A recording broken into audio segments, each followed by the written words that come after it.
प्रतिमा को कैसे निकाला जाता है? जितना ज्यादा हिस्सा होता है उतना निकाल दिया जाता है, तो जो बचता है वो प्रतिमा बन जाती है ना।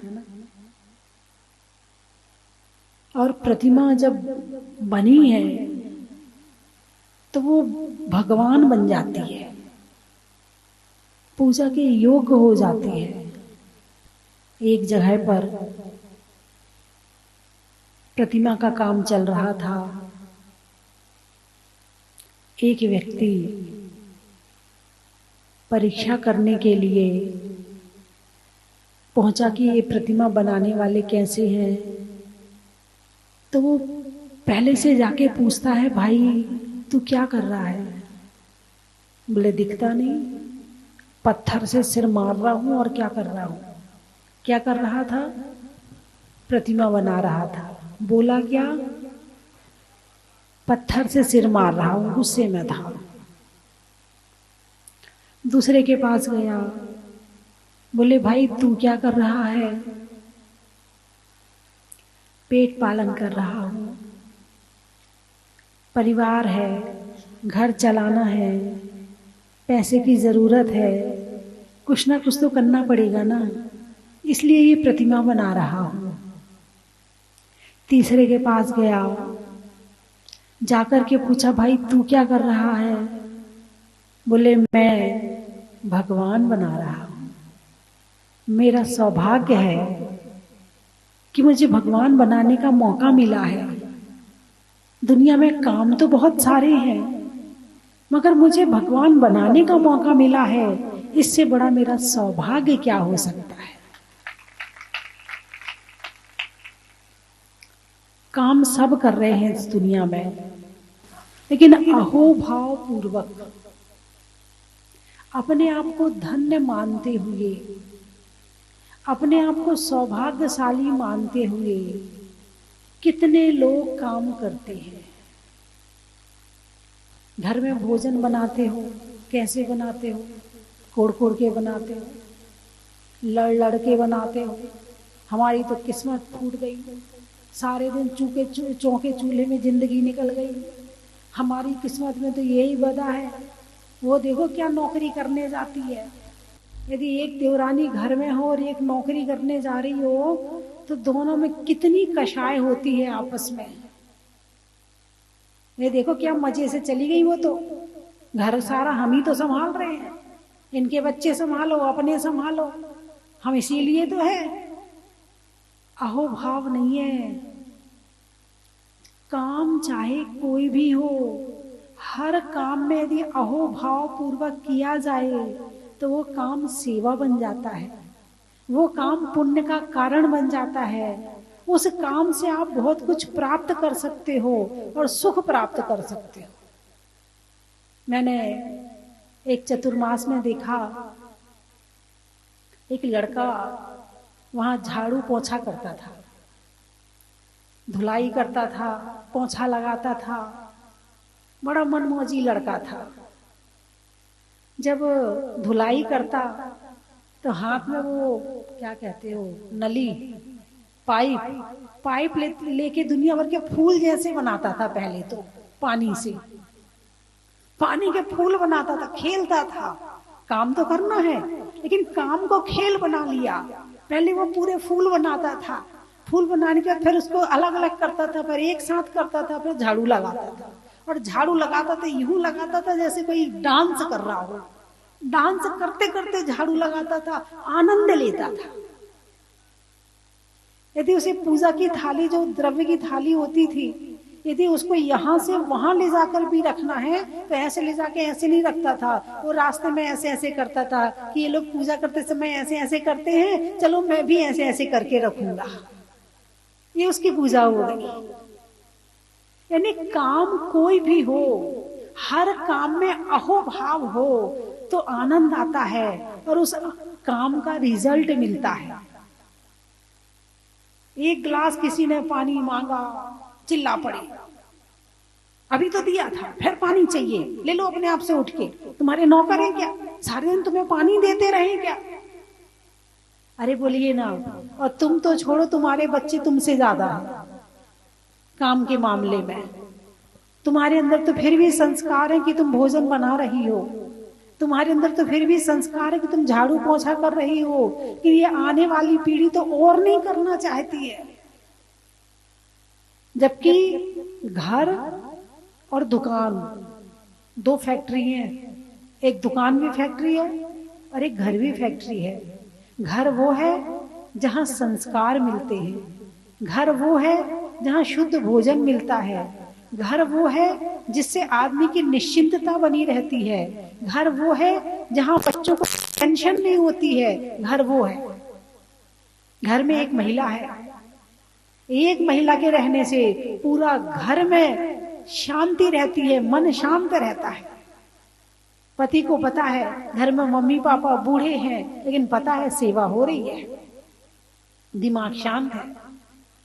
बच्चे हैं स्कूल से लौटेंगे, कोई टेंशन नहीं, घर में मम्मी है ना, जाते ही मुझे भोजन मिलेगा, जाते ही मुझे पानी मिलेगा, जाते ही मुझसे अच्छे से बात करेगी मेरी माँ। बच्चों को कोई टेंशन नहीं है। और दोनों नौकरी पे चले जाएं तो, दोनों नौकरी पर चले जाएं फिर क्या होगा? बच्चे आके पड़ोस के घर में बैठे रहेंगे क्योंकि घर में ताला लगा है, और मम्मी पापा को रखना नहीं चाहते हैं। हम नौकरी करें कि तुम्हारी सेवा करें, हमसे नहीं होता है। तुम तो उसके यहाँ जाओ, जिठानी के यहाँ जाओ, वही करेगी तुम्हारी सेवा। पैसे चाहिए हो पैसा ले लेना, सेवा तो वही करेगी। एक महिला के घर में रहने से घर स्वर्ग बन जाता है, एक महिला के घर में रहने से। और एक महिला घर में ना रहे तो घर नरक बन जाता है। लेकिन वो महिला कैसी होनी चाहिए? अहोभाव पूर्वक से भरी होनी चाहिए। उसके मन में सौभाग्य का सुख होना चाहिए कि मुझे मेरे हाथ धन्य हैं कि मेरे हाथों से बनी हुई रोटियां इनके पेट में जा रही हैं, इनका जीवन चल रहा है। कम से कम मैं इनके काम तो आ रही हूँ, कम से कम मेरा जीवन इनके काम तो आ रहा है। वरना मेरा जीवन ना तो धर्म में लग रहा, ना पूजा में लग रहा, ना पाठ में लग रहा, ना गुरुओं की सेवा में। कम से कम घर वालों को भोजन तो करा रही हूँ।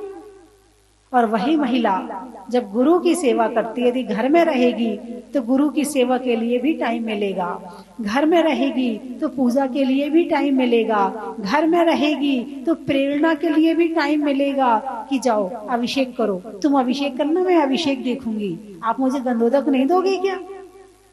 प्रेरणा करेगी। और दोनों नौकरी में रहेंगे तो फिर क्या होगा? एक बार की घटना सुनाऊं आपको। एक बड़े शहर में, मॉडर्न शहर में चतुर्मास हुआ। इतवार का दिन था, पति नौकरी करता था, आके बैठा। वैसी चर्चा में मैंने कहा आप अभिषेक करते हो? बोले नहीं माता जी नहीं करते। मैंने कहा संडे को मंदिर आते हो? बोले संडे को तो आ जाते हैं, बाकी दिन नहीं आ पाते, क्योंकि घर हमारा 5-7 किलोमीटर दूर है और नौकरी करने के लिए जाना पड़ता है। पति पत्नी दोनों बैठे थे। मैंने कहा संडे को अभिषेक कर लिया करो। बोले ठीक है माता जी जरूर करेंगे। अब उसकी पत्नी ने आंख दिखाई,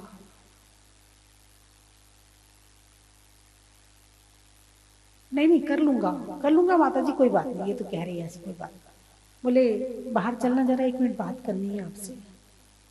ले गई उसे बाहर और जाने क्या कहा उसने। पति बाद में वापस आया, बोले माता जी मैं नहीं कर पाऊंगा। अब क्या कहा वो तो पत्नी ही जाने की क्या कहा उसने। पहले कहते थे लड़की बड़ी गाय है, गाय, इसको जहां बांधोगे वहीं बंधी रहेगी। अब तो शेरनी है, शेरनी, जिसको जहां बांध देगी वो वहीं बंधा रहेगा। नारी का सम्मान करना अच्छी बात है, मगर सम्मान में इतना मत भूल जाना और फूल जाना कि तुम धर्म छुड़वा दो अपने पति का, तुम घर में संस्कार खत्म कर दो। इतने तेज मत हो जाना कि सामने वाला तुमसे बात करने में डरे। नारी का एक रूप नहीं है, नारी माँ भी है, नारी बहन भी है, नारी पत्नी भी है, नारी गृह मंत्री सलाहकार भी है, वकील भी है, नारी डॉक्टर भी है। और ज्यादा तेज हो जाएगी तो सामने वाला अपनी बीमारी नहीं बताएगा तो तुम कहाँ की डॉक्टर हो। ज्यादा तेज हो जाओगे तो सामने वाला अपने मन की समस्या नहीं बताएगा तो कहाँ से सलाह दोगे। इतने तेज मत बन जाना कि सामने वाला तुमसे अपने मन की बात ना कह सके। नारी को वकील भी कहा है, सलाह देती है, सही रास्ता दिखाती है। और ये नहीं कि जो मैं कह रही हूं वो ही मानो, नहीं मानो तो फिर देख लेना, मैं भी बताऊंगी तुम्हें। कभी कहना मुझसे, मैं भी तुम्हारी नहीं मानूंगी, तुम मेरी नहीं मानते मैं तुम्हारी नहीं मानूंगी। ऐसे मत डरा धमका के काम मत करवाना। देखो वैसे सही तो यही है, यदि आप ऐसा कर लो तो सही रहेगा। सलाह अलग चीज है और आदेश अलग चीज है। आदेश होता है कि मानना पड़ेगा और सलाह होती है कि मान लो तो ज्यादा अच्छा रहेगा। अब वो पुरुष जानेगा कि जहां वो रह रहा है वहां की समस्या क्या है और वहां समाधान क्या होना चाहिए। तुम तो केवल सलाह दो, लेकिन सलाह दे दी और यदि उसने नहीं मानी तो कलेश, ठीक है, और मान ली तो एहसान। हाँ 10 बार का हमारी मान लिया करो, देखो हो गया ना काम। हाँ तुम अपनी अपनी चलाते हो, मान लिया करो हमारी, एहसान। यानी ये सामान्य नहीं रहती है, या तो एहसान दिखाएगी या कलेश करेगी। नारी का समझदार होना बहुत जरूरी है, बहुत जरूरी है। बंधुओं, जीवन में धर्म के संस्कार माँ देती है। कल मैंने कहा भी था शाम को कि कहानी जरूर सुनाना चाहिए। क्यों सुनाना चाहिए? क्यों सुनाना चाहिए? एक नहीं, कई कारण हैं। जब तक नजर से नजर बच्चे से नहीं मिलती है तब तक तुम्हारी फोटो बच्चे के अंदर नहीं जाती है।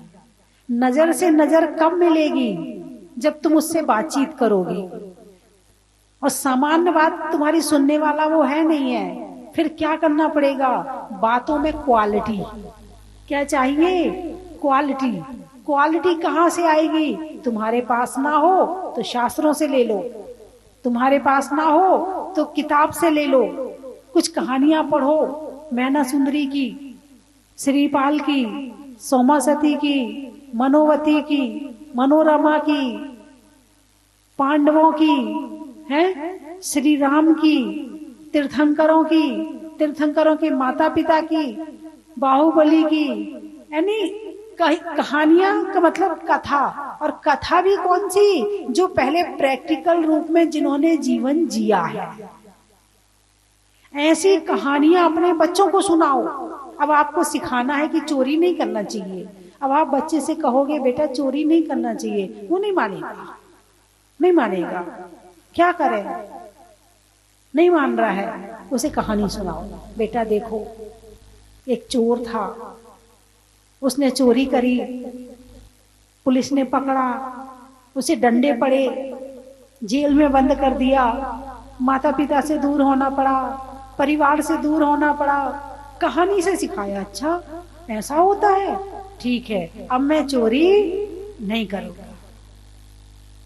उसे सिखाना है कि झूठ नहीं बोलना चाहिए, तो झूठ बोलने का क्या परिणाम किसको मिला था वो उसे कहानी के माध्यम से बताओ तो वो जल्दी समझ आएगा।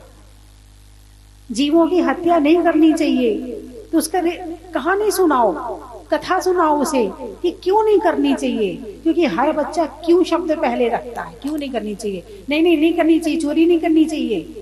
क्यों नहीं करनी चाहिए मम्मी? अब तुम एक कहानी भी ना सुना पाओ, तुम काहे की माँ उसकी? माँ होने का क्या फर्ज अदा किया तुमने? फिर कहते ये बेटा मुझे पूछता नहीं है, मेरी सुनता नहीं है। तुमने सुनने के से कनेक्शन जोड़ा ही नहीं है। अब कहानी सुनाना आपने प्रारंभ करी बच्चे ने सुनना शुरू करी। अब क्या हुआ, अब कनेक्शन जुड़ गया। अभी कनेक्शन आपका कहाँ चल रहा है, मैं बोल रही हूं और आप सुन रहे हैं। आपकी आंखें कहाँ हैं, मेरे ऊपर। आपके कान कहाँ हैं, मेरी बात सुनने में। आपकी आत्मा कहाँ सोच रही है, जो मैं बोल रही हूं उसमें लगी हुई है। तो मेरा और आपका कनेक्शन चल रहा है। क्या हो रहा है, कनेक्शन। अब ये कनेक्शन आप एक बार कर लो, 2 बार कर लो, 4 बार कर लो, 10 बार कर लो, तो ये एक जुड़ाव बन जाएगा। और ये जुड़ाव बनने के बाद कहीं आपको मेरी फोटो भी दिखेगी, अच्छा ये वही माता जी है। और क्या परिणाम होता है, लोग जहाजपुर आते हैं, जहाजपुर आए, भगवान के दर्शन, माता जी कहाँ है भाई, क्यों याद किया माता जी को, टीवी में सुनते हैं। और एक दिन से नहीं सुन रहे, कई सालों से सुन रहे हैं। सुनते सुनते अटैचमेंट, क्या हो गया, अटैचमेंट। कोई भी चीज आत्मा में उतारनी है तो उससे कनेक्शन करना जरूरी है और उसकी ऊर्जा लेनी जरूरी है। तो मेरी ऊर्जा अब आपके अंदर जा रही है, कैसे जा रही है,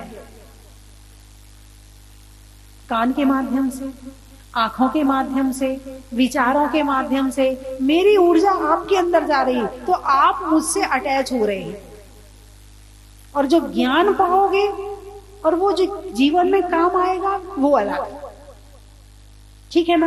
अब आप अपने बच्चों से अटैच कैसे होगे, क्योंकि बच्चे के हाथ में मोबाइल है।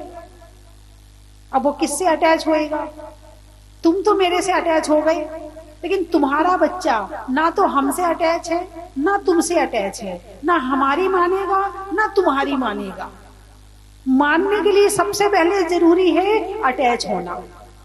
और तुम कहानी नहीं सुनाओगे तो तुम्हारा बच्चा तुमसे अटैच होने वाला है ही नहीं। लिख लो आज। और जो कहानियां पीढ़ी दर पीढ़ी चली आ रही थी वो भी रह गई। बच्चा बैठ के शास्त्र नहीं पढ़ सकता है, पद्म पुराण नहीं पढ़ सकता है, हरिवंश पुराण नहीं पढ़ सकता है, पांडव पुराण नहीं पढ़ सकता है, श्रीपाल चरित्र नहीं पढ़ सकता है। लेकिन यदि आपने पढ़ करके बच्चे को सुना दिया तो नहीं पढ़ते हुए भी उसने वो शास्त्र पढ़ लिया। आपने अपने बच्चे के हृदय में श्रीपाल को उतार दिया, भगवान महावीर को उतार दिया, भगवान आदिनाथ को उतार दिया, ब्राह्मी सुंदरी को उतार दिया। कब? जब आपने अपने बच्चे को वो सुनाया। अब उसने इतना सुन लिया, वो सबके विषय में जानने लगा। अभी पढ़ना नहीं सीखा है, लेकिन वो आदिनाथ को भी जानता है, भगवान महावीर को भी जानता है, वो श्रीपाल को भी जानता है, वो मैना सुंदरी को भी जानता है, वो सोमा सती को भी जानता है। कैसे जानता है? तुमने उसे सुनाया है इसलिए जानता है। और उनको जानने के साथ साथ वो अपनी माँ को भी जानता है। अटैच होने का एक ही माध्यम है, ज्ञान। क्या है? मेरे तुम्हारे बीच में जो डोर है वो किस चीज की है? ज्ञान की डोर है। अब मैं ही फालतू बातें करूं आपसे, कितनी देर करोगे, कितनी देर करोगे? और तुम्हारे घर में क्या हो रहा है, और तुम्हारी बेटी क्या कर रही है, और आज तुमने घर में क्या बनाया, और तुम्हारे पड़ोसी कैसे हैं, अरे तुम्हारे पति तुम्हारी बात नहीं मानते क्या, अरे तुम्हारी जेठानी कैसी है। आप क्या कहोगे? कैसी माता जी है, फालतू बातें करती हैं। कहोगे नहीं कहोगे? अरे बोलिए ना, बात करते हुए तो मजा आएगा। अरे बड़ी अच्छी माता जी, बिल्कुल अंदर तक की बात करती हैं। एक दिन अच्छी लगेगी, 2 दिन अच्छी लगेगी, कहेंगे अरे इनमें और हम में फर्क क्या है। कहोगे नहीं कहोगे? इनमें और हम में फर्क क्या है? फर्क कहाँ है? अब फर्क पता चल रहा है। आपने जितने शास्त्र नहीं पढ़े हैं उतने आपने शास्त्र सुन लिए हैं।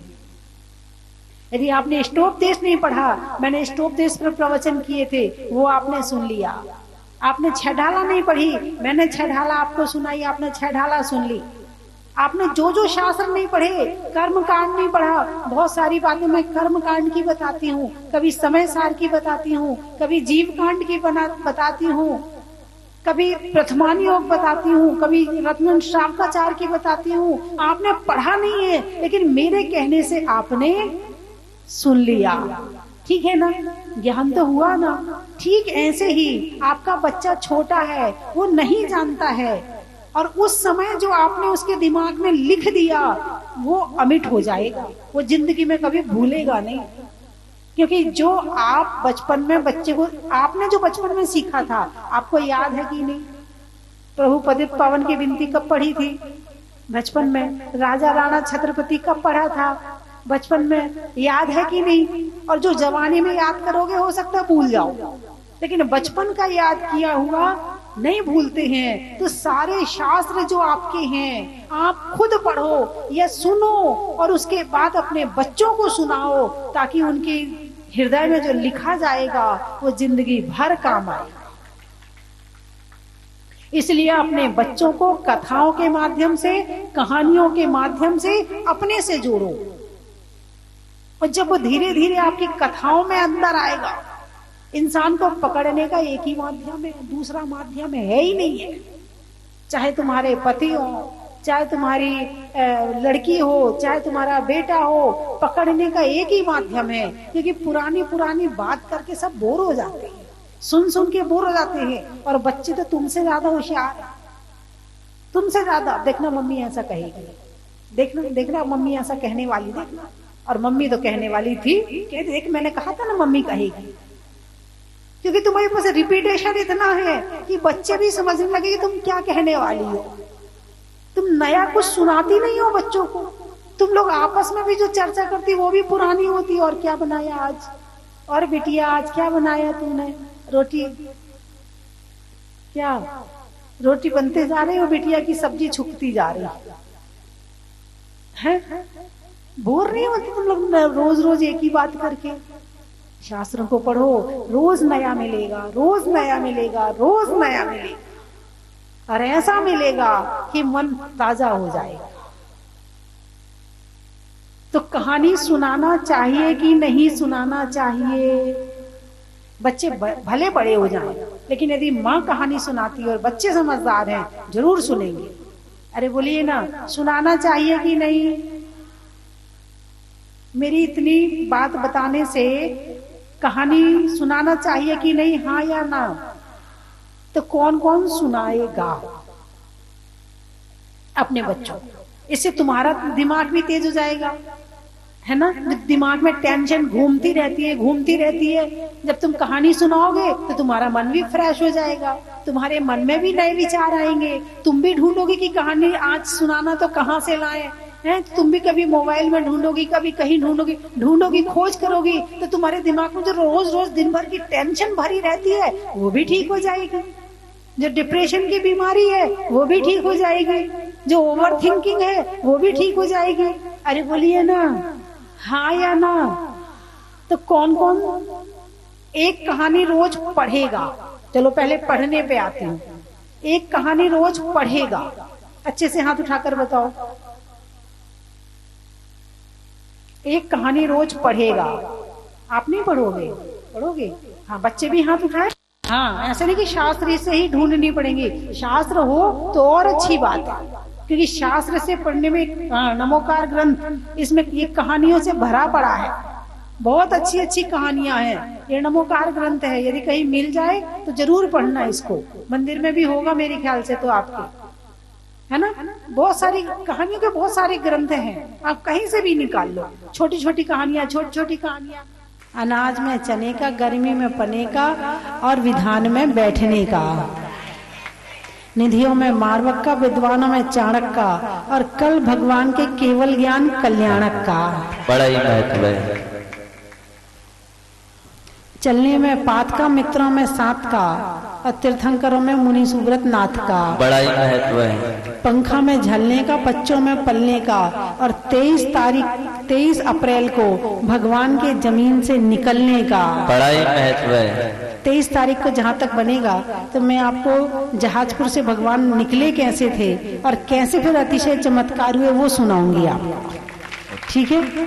हाँ, 23 तारीख 23 अप्रैल इत्तेफाक देखिए 23 अप्रैल को भगवान निकले और 23 अप्रैल को ही जन्म कल्याणक है।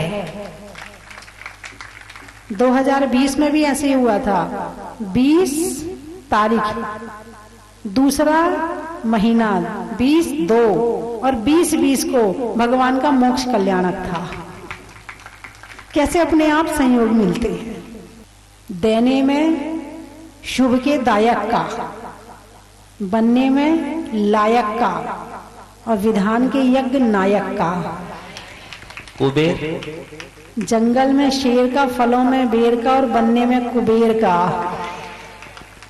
तो मान्यवर ईशान, हाँ ईशान। नहीं होने में परेशान का, खेत में किसान का और बनने में ईशान का। बड़ा ही महत्व है। सानत सानत सानत सानत, छोड़ने में व्यसन की लत का, लिखने में खत का और बनने में इंद्रों में सानत का। महेंद्र महेंद्र, आकाश में चंद्र का, देवों में देवेंद्र का और बनने में महेंद्र का। अच्युतेंद्र अच्युत, होने में धर्म से युत का,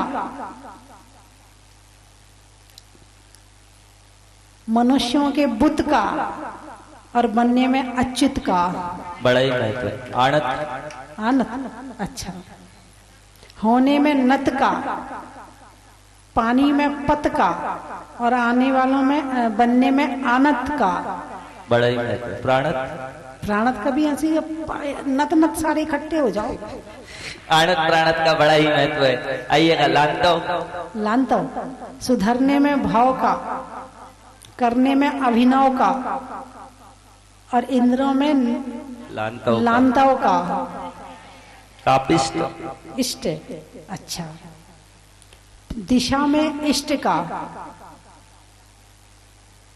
काम में वेष्ट का और इंद्रों में कापिष्ट का। ओम श्री वृषभादि महावीर पर्यंत चतुर्विंशति तीर्थंकर परम देव ध्यानामद्धि जम्बूदीपी भारत क्षेत्रीय आर्या खंडी भारत देशी राजस्थान प्रदेशी के कड़ी नगरी नेमिनाथ मंदिरी मुनि आर्य का नाम छुल्लक छुल्ली का नाम चतुकले से अभिषेक करोमि स्वाहा। धारा पुण्याध्यक्ष रेड्डी परिवार एक आचार्य 160 सन्मति भूषण विद्यासागर जी, सन्मति विद्याभूषण महाराज के आशीर्वाद, आचार्य ज्ञान सागर जी महाराज, आचार्य गे सागर जी महाराज, सुमति सागर, आरिका भारत गौरव, आरिका स्वती भूषणमती माता जी आशीर्वाद एवं सानिध्य। शांति धारा कंडा पुण्याध्यक्ष परिवार श्रीमान ओम प्रकाश जी, गोविंद कुमार, राजकुमार, योगेश कुमार, अंकुर, अभिषेक, प्रफुल्ल, रिद्धि, दिव्या, अभिता, सदारा, सहपरिवार श्रीमान पारसमल जी, महाप्रसाद जी, लाभचंद, त्रिलोकचंद, बागचंद, नवल, जिनेन्द्र, सुमति, सेम निधि वगैरह सहपरिवार श्रीमान महावीर प्रसाद जी, चेतन कुमार, मुकेश कुमार, अक्षिता, नमन, खालेड़ा सहपरिवार श्रीमती मूली देवी, पवन कुमार, पारस कुमार, नीरज, अमित, गौरव, आर्णव, आरव, हार्दिक, जैन मोबाइल, रोपा वाले, केकड़ी सहपरिवार श्रीमान दिनेश संजी, प्रकाश दिनेश संजी, चंद्रकला प्रकाश संजी, मुकेश कुमार, राकेश कुमार, अंकिता मेन, सोनाली, मोनिका, कुशी, अभिषेक, नमन, अविक, नासरदास सहपरिवार श्रीमती प्रेम देवी, मुकेश कुमार, पदम कुमार, श्रीकरचंद, रोहित, मोहित, तनिषा वगैरह सहपरिवार श्रीमान देवालाल जी, हिमांशु कुमार उनियारा सहपरिवार श्रीमान मिलाप चंद जी, माय प्रसाद, सरिता, तनिष्का, अनिल जूनिया सहपरि, श्रीकरचंद जी, मुकेश कुमार, जितेंद्र कुमार, अरहम जूनिया से निर्वाण जी, संजय, दीपिका, किलकिल, पुष्प सावर सहपरिवार विनय कुमार, एम प्रभा, विनोद, सुनीता, रंजन, नेहा, राहुल, तुष्टि, पाटनी परिवार सहपरिवार श्रीमान शांतिलाल जी, पारस कुमार, विनोद कुमार, राकेश कुमार जूनिया सहपरिवार श्री विमल चंद जी, चेतन कुमार, नीरज, अभिषेक, विजय वाले मुनि सोरत आए हैं तेरे दर पे पुजारी।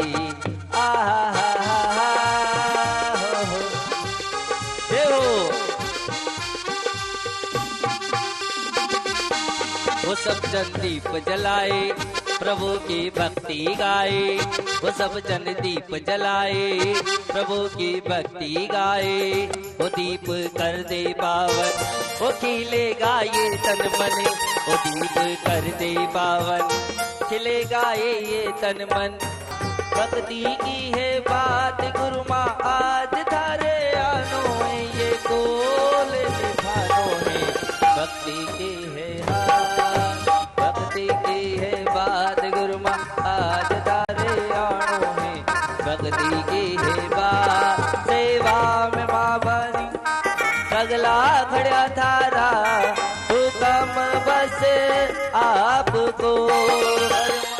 भगवान तुम्हारे चरणों में पग पग पर सहारा मिलता है।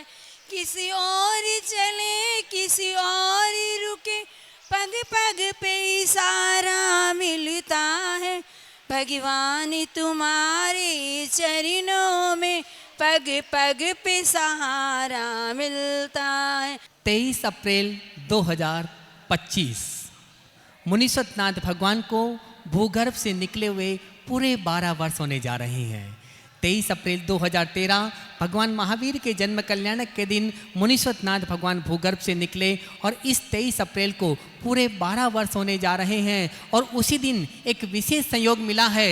उस दिन 20वें तीर्थंकर मुनीश्वरनाथ भगवान का जन्म और तप कल्याणक का पावन दिन है। बंधुओं, मैं आपको सादर आमंत्रित करता हूँ, आप जहाजपुर पधारे और अतिशयकारी बड़े बाबा मुनीश्वरनाथ भगवान के मस्तक पर जन्म और तप कल्याणक के अवसर पर एक कलश करें, अभिषेक करें, शांति धारा करें। 22 तारीख को भगवान का ज्ञान कल्याणक महामहोत्सव है। उस दिन शाम को भव्य सांस्कृतिक कार्यक्रम महिला मंडल जहाजपुर की ओर से किया जाएगा और 23 तारीख जन्म कल्याण के पावन अवसर पर सुबह 6:30 बजे से लघु अभिषेक और उसके बाद में मुनीश्वरनाथ भगवान की संगीतमय पूजन, 8 बजे से बड़े बाबा का 108 कलशों से महामस्तकाभिषेक और शांति धारा पूज्य चुल्लिका अरतमती माता जी के सत्संग पावन सानिध्य में। उसके बाद में स्वस्ति धाम परिसर में एक भव्य शोभा यात्रा निकाली जाएगी और शाम को पालना झुलाने का कार्यक्रम आरती के पश्चात रखा गया है। इन सारे कार्यक्रम में आपकी उपस्थिति सादर प्रार्थनीय है।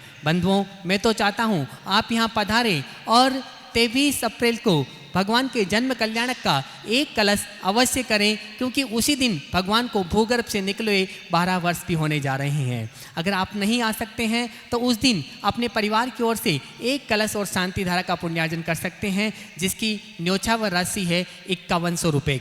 आप अपनी स्वीकृति स्वस्ति धाम पर दे सकते हैं। बंधुओं, परम पूजनीय भारत गौरव गुरु माँ गणियारे का स्वस्ति भूषण माता जी के मंगल में आशीर्वाद से और पूज्य चुल्लिका अरतमती माता जी की सत्संग पावन सानिध्य में ये सारा कार्यक्रम संपन्न होगा। धन्यवाद।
कंचन की थाल को सजाओ रे आज, रत्नों की थाल को भर लाओ रे आज। आओ आओ करे रे गुणगान आरती भगवन की। आओ आओ करे गुणगान आरती भगवन की। आओ आओ करे रे गुणगान आरती भगवन की।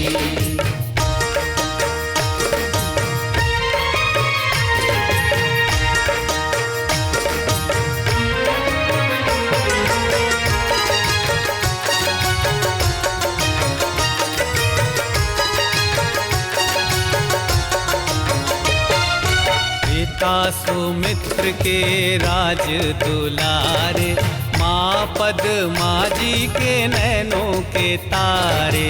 पिता सुमित्र के राज दुलारे, माँ पद्मा जी के नैनों के तारे।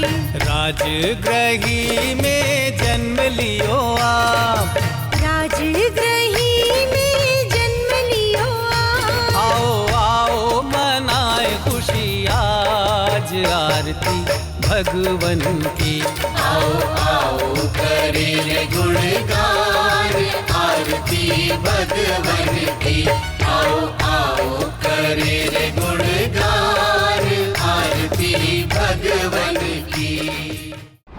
परम पावन अतिशय क्षेत्र राजस्थान के जहाजपुर नगर की अतिशयकारी धन्यधरा श्री 1008 मुनि सुव्रतनाथ जिन मंदिर स्वस्थिधाम जहाजपुर में परम पूज्य भारत गौरव स्वस्थिधाम प्रणेत्री यारिका श्री 105 स्वस्थि भूषण माताजी के मंगल आशीर्वाद से श्री 1008 भगवान मुनि सुव्रतनाथ के ज्ञान कल्याणक एवं जन्म व तप कल्याणक दिवस के शुभ अवसर पर भव्य उत्सव के साथ आयोजित किया जा रहा है।